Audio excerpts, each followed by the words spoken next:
26. I know, right? So what I giggles. Yeah, and already so much has happened. Yes, I know. And I'm Paulette, your host. And Sandy. Yeah, so much has happened. It's been an amazing start of the year. And we're starting off the year with an amazing guest on our podcast today.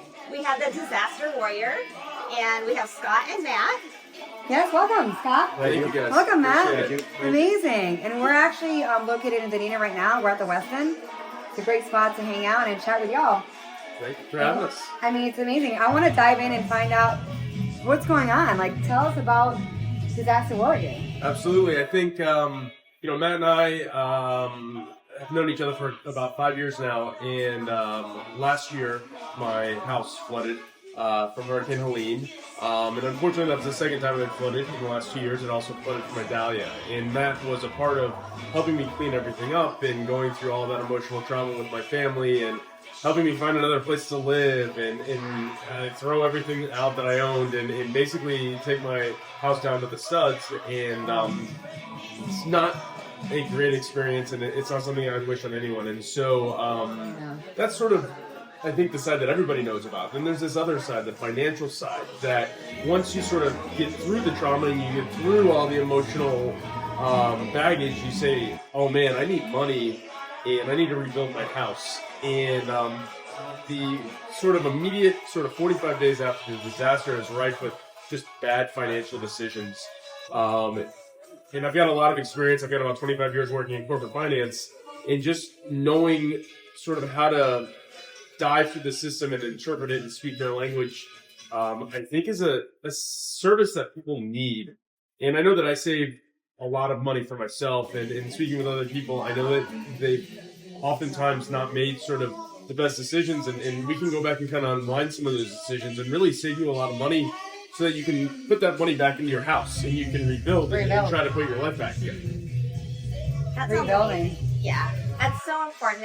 I know so many people that have gone through the devastation, so having an avenue like this, how would they get in touch with you if they wanted to talk to you? Do they talk to Matt? Do they talk to you? Is there a line that they call? Do they email? They call both of you guys and they text you guys both at the same time. They can do everything that you just said. I think my name is Scott at disasterwarrior.com, Matt at disasterwarrior.com. They can call me on my phone, 917-318-4179. We will get back to you. It will not be a robo call. It won't be a call center. It's going to be myself that's going to have a 30-minute introductory call with you to try to understand where you are in this process and what we can do for you. So, Matt, what is the first step when they call either you or Scott? What do you advise them? What do you need from them once they give you a call? So that's probably a Scott question, because my primary role is, as we like to say, boots on the ground. I'm face-to-face with people. I'm trying to get the company started through channels of people I know, through people. I'm a tennis pro by day and doing Disaster Warrior now 50% of the time, if not more. But I turn them over to Scott. Scott is in charge of all the financial end of it with his experience, and I kind of do the social media part of it. I do the people part of it. I go around and building a team for us to get in different parts to reach out to people. It's a very sensitive subject. I mean, you're talking about people opening up a part of their life that they just want to get past, or a part of their life was very difficult. It was like Scott said, the reason I got into this was I put the sandbags up the day before the hurricane. I took his call at 8 o'clock when he said it's to my front door. I said at 11 o'clock, Scott, the swell will be here. Get out, as he's FaceTiming me, walking through water chest high during this hurricane. I'm like, Scott, go somewhere, and he ended up being on someone's roof that night, which was, gripping. And then going the next day and seeing his house. I'm not from Florida, so you think about a hurricane in theory, and then when you live through one and see it, it's unimaginable. So, and just like this story that you just said about Scott's story, there's many stories out there of many families that went through the same devastation. How many families have you spoken to recently that have gone through this devastation? I mean, I've spoken to hundreds over the last 2 years, and it never goes away. The world will move on, and you're kind of stuck on this island saying, like, well, what can I do, and what do I need? And, Idalia didn't even, ripple through Pinellas County. There's people that didn't even know it came here, and, that kicked us out of our house for a full year. So, the thing is we want to help. I want to help so bad. I want to be resilient. I want to help people build. I want to help them recover. And I want to help them put their lives back together. And I think there's this huge rush to like go immediately now as soon as something happens.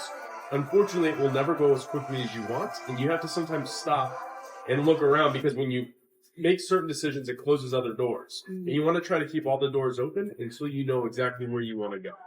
Right. Like in particular with the timeline now, we're kind of focusing in on tax filing because a lot of people filed, very in a hurried way. And, 3 years is the window from when you can file from previous. So, the window is not closed on the damages if you had from police. And that brings us to where we're at right now. It's almost tax season. Right. Or we're almost there. We're getting there. So Right. And we can go back, as Matt said, 3 years. We can go back and ask you a series of questions to try to understand with our accountants how and what we can do to potentially refile or make sure that you maximize your deductions. And I think that's very important. When I speak to most people, the first 5 or 10 minutes is them sort of saying insurance. And the way I envision this firm and, this business is, there's sort of like 4 legs of it. And one of them is insurance, right? One of them is taxes. One of them is preparing, before the disaster. And the other one is government programs and government help. And I think, people just are so overwhelmed. They don't even know where to start. And having us kind of go in before, ideally, but even after, and sort of slowing it down and translating it for you can allow you to like make huge recoveries. So as far as I know that you are like, once they come and talk to you, you take it from there. You're the marketing, your boots on the ground. How can people out there help you get the word out on what you're doing? So we have social media on Facebook. We have Instagram. So it's Disaster Warrior on Facebook. It's Disaster Warrior 4 on Instagram. As I mentioned when we were talking off camera, I'm working on a TikTok account, but I'm old and not hip like a lot of the kids out there. We're doing mass flyers. We're doing EDDM, mass mail. So we're business cards, connections with people. Like I said, the trickiest part that I'm encountering going around is people everybody was scammed. Everybody has a story about a contractor or a remediator or whatever it was that came through, took their money, and their house is half done. It's stunning to us that people still don't have places to live. People are still renting. People are still in Holiday Inns or whatever it is. And so at the end of the day, we just need 20, 30 minutes for you to give us a chance to trust us. Scott lived through it. This company's founded around the fact that we want to make a difference. We see where people hurt and we really want to help them. It's not about anything except for seeing what happened and not letting everyone else have that happen to them. So the majority of what you talked about is taxes. After people, focus on their insurance, then you want to look at their tax records and all that to see if they filed correctly. But what is it that you do? You said people come in, they're scammed, the contractors didn't do their work. How do you help with that? So that's the thing is we're not going to go back and fight back for money you've spent, right? In an ideal world, it's going to be about money you can save or were owed that you didn't claim, right? And then in an ideal world, I'm going to prepare you for the next hurricane or the next disaster, whatever that may be, right? So we can index your house and all of your belongings, right? And in doing so, when your house floods, and you're trying to figure out how much you lost, everything you lost, we already have that. So when your adjuster comes that very first day, I can give them a filed claim for your belongings. Now, the thing that's important about filed claims is that goes to you. That doesn't go to your mortgage company. So that's money in your pocket immediately to start floating. People can float anywhere from like $250,000 to $1 million from these disasters. So the financial stress is real. So we'd itemize your house. We'd make sure there's a couple of levers you can pull financially to borrow from yourself that are available, that the tax code opens up to you as a disaster survivor. There's plenty of levers. It's just educating you and making sure that when you make a decision, whatever decision it is that you make, that you're doing it with full information and from the best financial position possible. That's my goal, is for you, as fresh back as you are, to actually front foot this and say, I'm doing this because this is my best decision, because I'm in the best financial position I can possibly be in, not because I have to. And I hate that feeling of being forced to make life-altering decisions because you're on your back foot. Yeah. And this separates you from an adjuster. I'm not an adjuster. Right. There are so many facets to this. Yeah. That, I managed risk for a large financial institution for 9 years. And it allows me to see all these different angles and ask the questions. Well, Yeah. what happens if I do this? What happens if I do that? My house is empty 14 months later, but 48 hours after the storm, I was 100% sure I was going to bulldoze it. I was done with it. But there is a reason I did not bulldoze it. And I'd love to talk to people and say, this is why I didn't do that. Does this work for you? Correct. That's good. So, Matt, when you're out there talking to people, what are the stories that you are hearing? One of our first success stories between Scott and I was a person that I know from where I work, who we just happened to have a conversation with, he received, $250,000 from insurance? He was a large amount. He was very happy with what he received from insurance, and Scott asked him a few questions, and he said, well, I did not do that. He said, well, you're entitled to probably getting another $50,000 or more. And that's generally a low line in what we've kind of experienced from where we've gone so far. He wasn't unhappy. He was pleased with what he got. He moved on and built a beautiful house in Treasure Island, and we helped him, and he recouped over $50,000, and was so shocked that it could be done. And what I'm running into is, like I mentioned before, that people think it's a scam. One of the things I want to mention is we don't take any money up front. We don't want to send you money up front to look and tell you if we can help you. Worst case scenario, we take a look and you did everything right. You're looking great. You're fine. Worst case scenario, we can help you, but that's actually a best case scenario because we can help. So. Do you have to actually look at their house, or do you just talk to them?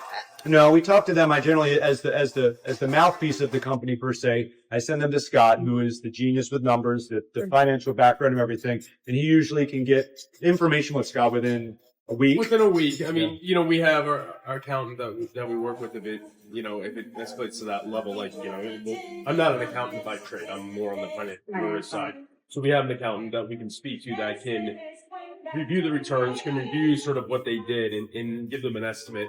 And then from there, they can kind of take that conversation. That's awesome.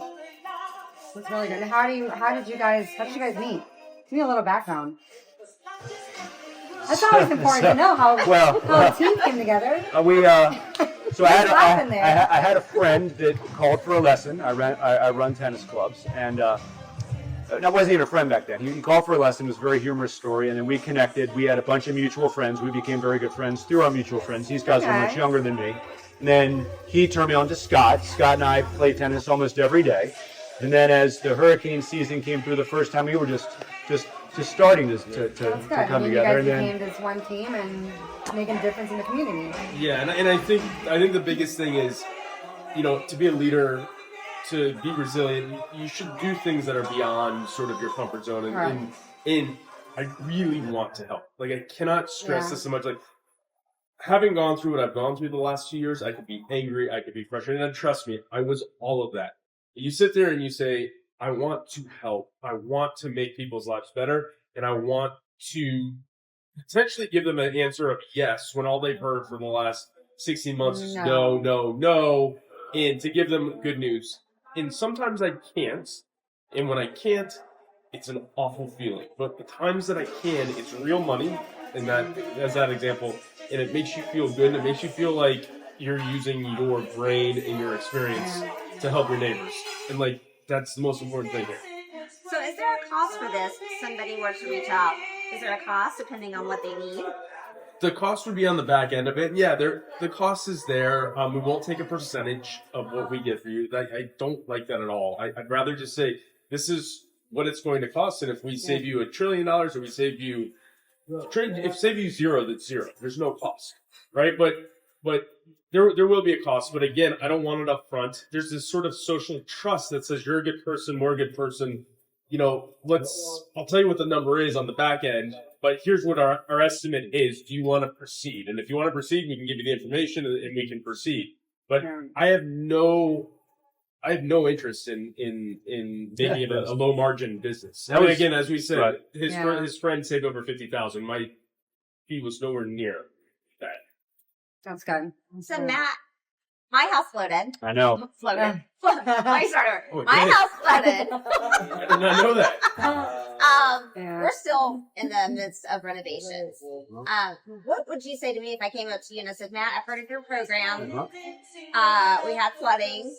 We're in the midst of still doing renovations almost, a year and a half later. What would you say? I think what did we say, Scott? The hook on the tax end is asking them what the difference between their 23, 24 returns are. If there wasn't a significant difference, you probably didn't file correctly, and you probably didn't get the deductions or some of the monies back that you were entitled to. And then what I usually do is, again, the least smart person of this team, turn it over to Scott. And Scott, How much water did you get? We got about a foot. We Yeah. were well, that's how I met lucky. Sandy. Yeah. Right. Our house Yeah. is elevated. The insurance adjuster came in, so we got to get rid of everything the water touched. Did Everything. you have contents insurance? Yes. Did you lose more than you were insured for? No, they covered everything. We got our full limit on insurance. I mean, they gave us the full payout. You got your full limit, but did you lose more than that? We're finding out that the money is kind of running out as we're doing things and finding things like our windows. They're original wood windows with the original glass in them, and they're starting to turn green all of a sudden. Sandy, I know somebody who can help you. So, We can talk. yeah. So Okay. now See, we that's have what I do. Yes. he makes it more fun. I go straight to the heart of the matter, and he makes Yes, it more fun. So Yes. he could help. What could he do? Oh. Just kidding. Well, 30 minutes. I mean, Yeah. we ask you to take a phone call. I mean, again, I go back to the fact that one of the things that I do, one of the things I've incorporated some of my acquaintances with of people we trust because they're good human beings. One of the things that was very interesting that Scott mentioned was people are saying to us that we've reached out in the community and we're helping spread the word of the business. Again, boots on the ground, word of mouth, okay? Yeah. They're all saying to Scott, where's the contract? Where's this? And it's almost humorous, but it's not. I mean, Scott has total faith in humanity. These people want to take this information and, for lack of a better term, screw me over, then I guess it's what's going to happen. If it happens repeatedly, we'll have to deal with it then. But that's not what I'm about. I'm about people trusting people believing that they can get help without hooks or strings or something coming in on the back end that you didn't see coming. I mean, we're not here to prey on people that are hurt. We're here to help people that are hurting. And it's hard to hear because most people didn't get that. And so that's why I'm doing my best to reach out to people that the community trusts. So friends of mine that have friends in church, so we can go to a church and say, can we speak to your congregation? Maybe 50% of them were affected. Friend that I teach tennis to, he runs a condo complex. Hey, we can help everybody on the bottom floor, but tell them we're good people. We're here to help. Until you get that snowball effect where then you get 20, 30, 40, 50 testimonials of people saying, these guys were unbelievable. They did nothing but help. They were completely trustworthy. And then you go from there. And hopefully a podcast like this, information out there helps. Of course. Because, Word of mouth. Everything word of mouth helps. everything. And you guys work out of the area out of Dunedin, Palm Harbor. Clearwater Beach. So Clearwater Beach. Clearwater Okay. Beach for myself. Dunedin for Matt. But yeah, right in the epicenter heart, of it. yep. Yeah. Oh yeah. Where it all happened. It all happened. So that's awesome. So Yes. it's Clearwater Beach. That's amazing. Yes. That you're right there and you're in Palm Harbor. Dunedin. Dunedin. You're in Dunedin. Walk here, yep. It's all connected. Dunedin, Palm Harbor, Bel Air. That's right. It's all the same. that. And actually, my little small story. My actual husband works for a builder, and he had a lot of people in Clearwater, Bel Air that got affected. And this is a great information that I can hand off. Right, we're currently working with a young lady who lives in Tarpon who had a very particular situation, right? Where Yeah, and it's that. It's knowing. It's talking. It's talking to this person. Oh, do you know what? People help People people. don't know. There's so many people that have been affected. And the downside for us taking a look for you guys is 0. I think the upside is very high, and hopefully we all at the end are just happier that we did it, because it's been a long time since the sun shined after these hurricanes, to be honest. It's true. That is true. So finding ways to help people that have been affected from the hurricanes, from these past storms and storms going forward, getting them prepared. Because it's not the end of the storms. I hope it is. I hope it is. I hope it is. But it's Florida. We live in this beautiful but state. futuristically for but us, to it's be not just prepared. Florida, right? So Right. it's New Orleans, it's Texas. Yeah, it's, you're right. when we Yeah, first you're started right. really pushing this about a month ago, we were like, do we go to California? Do we Yeah, deal with don't want any wildfires? storms, That's but- great. And then we decided for 2 guys currently, let's just stay focused on one thing and move from there, because it's any disaster. In an ideal world, Everybody needs this. yeah, for anybody that sort of is like, thank God I didn't get hit or I was very close. I mean, in an ideal world, let's talk now Before. because we can get everything set up Yeah. so that if it does happen, you will wish that I knew how to build homes Yeah. and I knew how to do everything else that you're dealing with because we're going to do this so well. So Scott, I mean, you remind me because you always nail it right on. It's what, over $5 billion of money that people have not claimed, and over Potentially, yeah. over 38% of people who filed didn't get what they were supposed to get. So there's Potentially, of what, yeah. 300, 400,000 people that filed. You know, Yeah, it's- the numbers it's- are the numbers are staggering. Yeah. Back then, people were so distracted on how they got hit and how they got flooded and how they're going to get insurance money. They weren't really as focused on what was really going on. I think what we talk about is the fact that they just want to get back to normal, and you miss so much. And it's so overwhelming. Yeah. I mean, I consider myself a highly functioning adult, and that was like the most overwhelmed I'd ever felt in my entire life. And you just can't make the right decisions if you've never been through it before. Well, yeah, when you're losing something and you're feeling all those feels and losing your roof. You're losing everything. Your roof. You're losing it all. Literally Everything. losing That's it. everything. Everything. You have your losing health. like $1 million. But- You're losing your house. Yeah. You're losing, where your kids go to school. I mean, you're losing you're losing normals. And that's where I got stuck, and that's where I came in, Sandy, because it's funny. My wife, we were out to dinner the other night, and I do what I do. I open my mouth and talk to people behind us or in front of us. And she got in the car. I was telling Scott this story, and she was just smiling. And I said, "What's so funny?" She said, "You are so passionate about this. Like, you could talk all night about this." And I said, I watched what he went through. And he's my friend. And he mentions offhand every now and again, "The only person who came and helped me, you're my friend. I'm supposed to help you." Right. But to see and know his children who I've been around and see their bunk beds upside down, see his Oh, washing God. machine on the other side of the house. I mean, there were people Got whose goosebumps. cars went places. Yeah, I mean, I know. the level of again, when you don't come from here and you see the devastation, it's mind-numbing. And like I told him at one point, I went to his house to pick up some stuff to help him out, and I just broke down. I just started crying. Yeah. And I said to Alette, just seeing the toys everywhere, books, just nothing. There's nothing left. Everything's gone. Everything's gone. Yeah. You grab clothes. I mean, Scott, first week, I packed a bag of my clothes in my house for Scott, and he wore my clothes for the first month. I He literally rented a house from us. I mean, walked off the island and I didn't own the clothes I walked off the island in. It was that bad. It was bad. Yeah. So, I think there's that empathy and there's that desire to help.